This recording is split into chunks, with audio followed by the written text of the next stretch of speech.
ओम श्री सांब शिवाय नमः। ओम श्री गणेशाय नमः। श्री शिव महापुराण द्वितीयायां रुद्र संहितायां द्वितीयः सतीखण्डः। अतः प्रथमोऽध्यायः। सती चरित्र वर्णन, दक्ष यज्ञ विध्वंस का संक्षिप्त वृतांत तथा सती का पार्वती रूप में हिमालय के यहाँ जन्म लेना। नारद जी बोले, हे विधे, भगवान शंकर की कृपा से आप सब कुछ जानते हैं। आपने शिव और पार्वती की बहुत ही अद्भुत तथा मंगलकारी कथाएं कही हैं। आपकी मुखारविंद से निकली हुई शंभु की श्रेष्ठ कथा को सुनकर मैं अतृप्त ही हूँ। हे प्रभु, मैं उसे पुनः सुनना चाहता हूँ। हे विधे, पहले आपने शंकर के पूर्णांश महेशान, कैलाशवासी तथा जितेंद्रिय जिन रुद्र का वर्णन किया। वे योगी जितेंद्रिय विष्णु आदि सभी देवताओं से सेवा के योग्य संतों की परम गति निर्विकार महाप्रभु निर्द्वंद होकर सदैव क्रीड़ा करते रहते थे।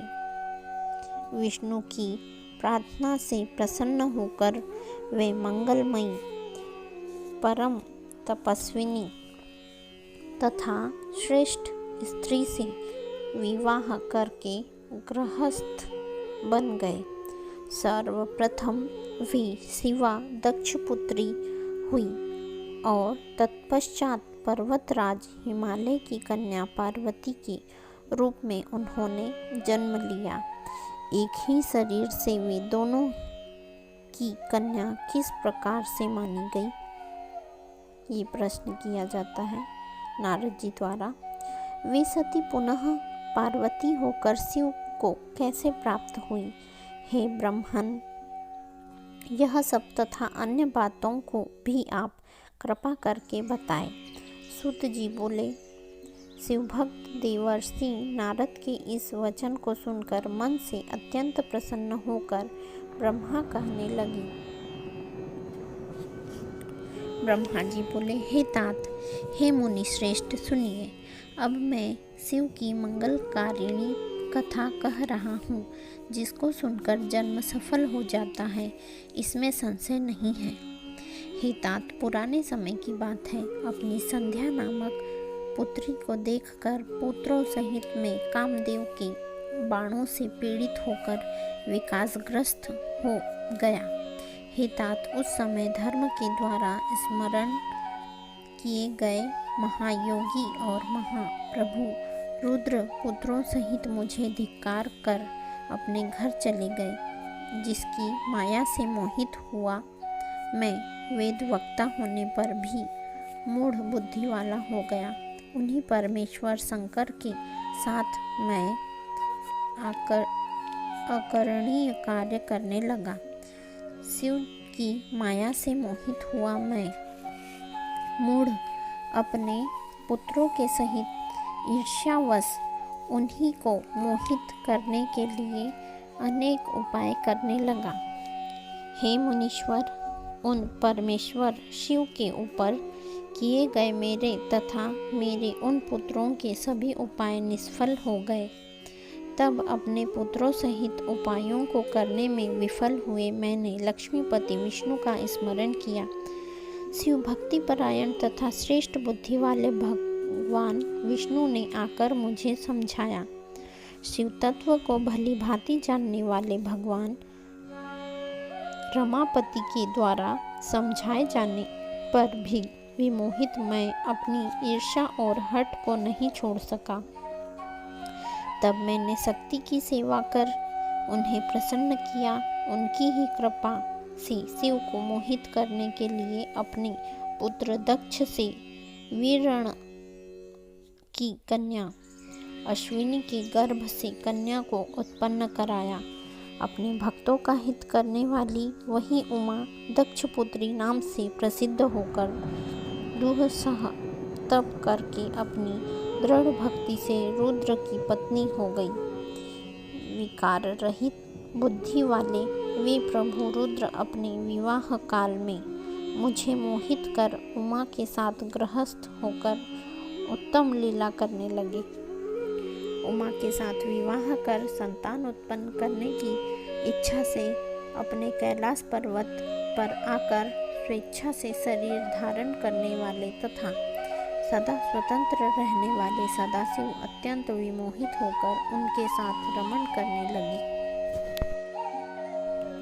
हे मुने, उनके साथ विहार करते हुए निर्विकार शिव का वह सुखकारी बहुत समय बीत गया। तदंतर किसी निजी इच्छा के कारण रुद्र की दक्ष से स्पर्धा हो गई। उस समय शिव की माया से दक्ष मोह से ग्रस्त, महामूढ़ और अहंकार से युक्त हो गया।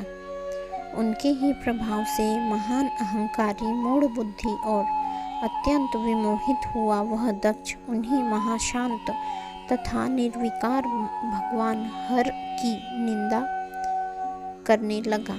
तदंतर गर्व में भरे हुए सर्वाधिप दक्ष ने मुझे, विष्णु को तथा सभी देवताओं को बुलाकर किंतु शिव जी को बिना बुलाए ही स्वयं यज्ञ कर डाला। किसी कारणवश रुद्र पर असंतुष्ट क्रोध से भरे हुए उस दक्ष प्रजापति ने उन्हें उस यज्ञ में नहीं बुलाया और दुर्भाग्यवश न तो उसने अपनी पुत्री को ही उस यज्ञ में सम्मिलित होने के लिए आहूत किया। जब माया से मोहित चित्त वाले दक्ष प्रजापति ने शिवा को यज्ञ में आमंत्रित नहीं किया तो ज्ञान रूपा उन महासाध्वी ने अपनी लीला प्रारंभ की। वे शिव जी की आज्ञा प्राप्त कर गर्वयुक्त दक्ष के द्वारा आमंत्रित न होने पर भी अपने पिता दक्ष के घर पहुंच गई। उन देवी ने यज्ञ में रुद्र के भाग को न देखकर और अपने पिता से अपमानित होकर वहां उपस्थित सभी की निंदा करके योगाग्नि से अपने शरीर को त्याग दिया। यह सुनकर देव देवेश्वर रुद्र ने दुस्सह क्रोध करके अपनी महान जटा उखाड़कर वीरभद्र को उत्पन्न किया। गणों सहित उसे उत्पन्न करके मैं क्या करूं, ऐसा कहते हुए उस वीरभद्र को शिवजी ने आज्ञा दी कि हे वीरभद्र, दक्ष के यज्ञ में आए हुए सभी का अपमान करते हुए तुम यज्ञ का विध्वंस करो।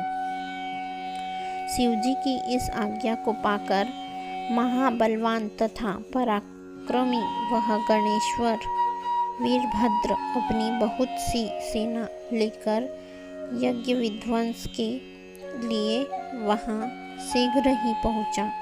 उसकी आज्ञा से उन गणों ने वहां महान उपद्रव किया प्रारंभ किया। उस वीरभद्र ने सबको दंडित किया। दंड पाने से कोई भी न बचा। वीरभद्र ने देवताओं के साथ विष्णु को भी जीतकर दक्ष का सिर काट लिया और उस सिर को अग्नि में हवन कर दिया। इस प्रकार महान उपद्रव करते हुए उसने यज्ञ को विनष्ट कर दिया। तत्पश्चात वह कैलाश पर गया और उसने शिव को प्रणाम किया। इस प्रकार यज्ञ का विध्वंस हो गया। देवताओं के देखते देखते रुद्र के अनुचर वीरभद्र आदि ने यज्ञ को विनष्ट कर दिया। हे मुने, श्रुतियों तथा स्मृतियों से प्रतिपादित यह नीति जान लेनी चाहिए कि श्रेष्ठ प्रभु रुद्र के रुष्ट हो जाने पर लोक में सुख कैसे हो सकता है। उसके बाद सभी देवताओं ने यज्ञ की पूर्णता के लिए भगवान रुद्र की स्तुति की। उस उत्तम स्तुति को सुनकर रुद्र प्रसन्न हो गए। उस दिन वत्सल भगवान रुद्र ने सबकी प्रार्थनाओं को सफल बना दिया। अनेक प्रकार की लीला करने वाले महात्मा शंकर महेश ने पूर्ववत कृपालुता की उन्होंने दक्ष प्रजापति को जीवित कर दिया और सभी लोगों का सत्कार किया। तदुपरांत कृपालु शंकर ने दक्ष से पुनः यज्ञ करवाया।